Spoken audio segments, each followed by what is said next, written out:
बिस्मिल्लाहिर्रहमानिर्रहीम। चैप्टर 1 का 10th numerical है। Suppose we are told that the acceleration of a particle moving in a circle of radius r with uniform velocity v is proportional to some power of r, say rn, and some power of v, say v power m. Determine the powers of r and v.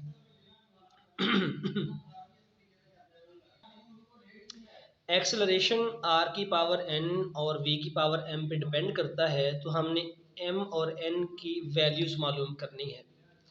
तो बहुत आसान है, हम dimensions की मदद से इसे solve करेंगे।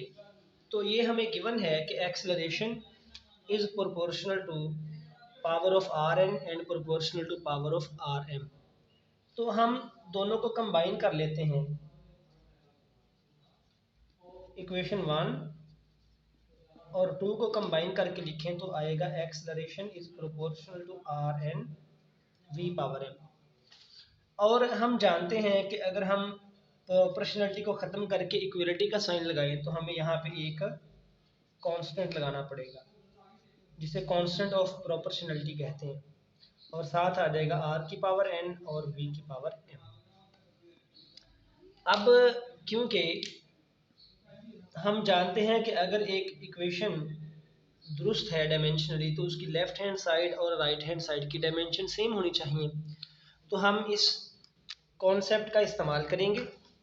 मैं लेफ़्ट हैंड साइड की डायमेंशंस लिख लेता हूँ, वो होंगी एक्सेलरेशन की डायमेंशन, और राइट हैंड साइड पे कांस्टेंट की डायमेंशन, और आर की पावर एन की डायमेंशन और वी की पावर एम की डायमेंशंस।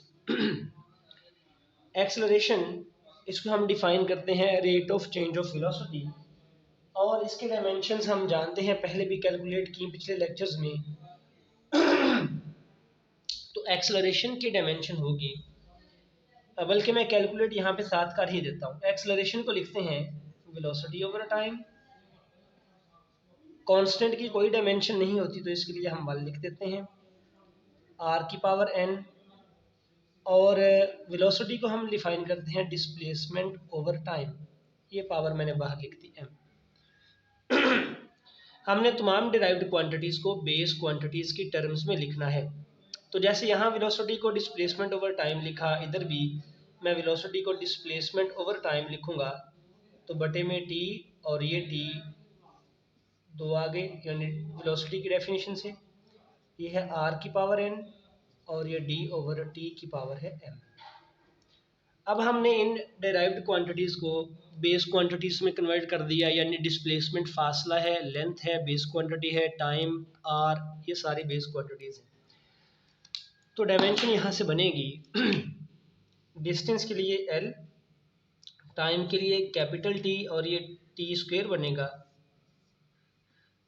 आर भी डिस्टेंस है, इसके लिए एन, पावर है एन, डिस्प्लेसमेंट के लिए एल, टाइम के लिए टी, और ये मैंने बटे से ऊपर लिखा तो माइनस टी। ये बनेगा l t minus 2 is equal to, ये बटे से ऊपर गया तो पावर में साइन चेंज हो गया, और इधर है ये एल की पावर एन, इनको एक स्क्वायर ब्रैकेट में लिखें, ये एल की पावर बनेगा एम, और ये टी की पावर -1, और एम मल्टीप्लाई होंगे तो minus m. So left hand side पे हमारे पास है एल टी -2, और राइट हैंड साइड पे है एल की पावर एन प्लस एम और टी की पावर -m। हमने n और m कांस्टेंट की वैल्यू निकालनी है। तो हम यहाँ से कंपैरिजन कर लेते हैं एक दफ़ा फिर। कंपेयरिंग बोथ साइड्स, हम दोनों साइड्स को कंपेयर करें, तो हमारे पास इधर है l की पावर 1, तो ये आ जाएगा l की power 1 is equal to l की पावर m प्लस n। और टाइम की डायमेंशंस को कंपेयर करें, बल्कि इससे पहले हम ये लिख लेते हैं, यहाँ से एल की डायमेंशन ये सेम आ रहा, इक्वलिटी का साइन है तो पावर्स भी इक्वल होंगी, means m plus n is equal to 1। और जब मैं टाइम की डायमेंशंस को कंपेयर करूँगा टी के लिए, तो इधर है टी की पावर -2 और इस तरफ है टी की पावर -m। तो यहाँ से हमारे पास रिजल्ट आएगा -m is equal to -2 means m is equal to 2। So बल्कि यहाँ पे साइन का थोड़ा सा फर्क आ रहा, ये जब माइनस, ठीक है, टाइम की पावर 2 आ गया, सॉरी m की वैल्यू 2 आ गई। अब ये m की वैल्यू हम इस इक्वेशन में रख के n की वैल्यू निकाल सकते हैं इस तरह से, m plus n is equal to 1, n is equal to 1 minus m, n is equal to 1 minus 2 means n is equal to -1।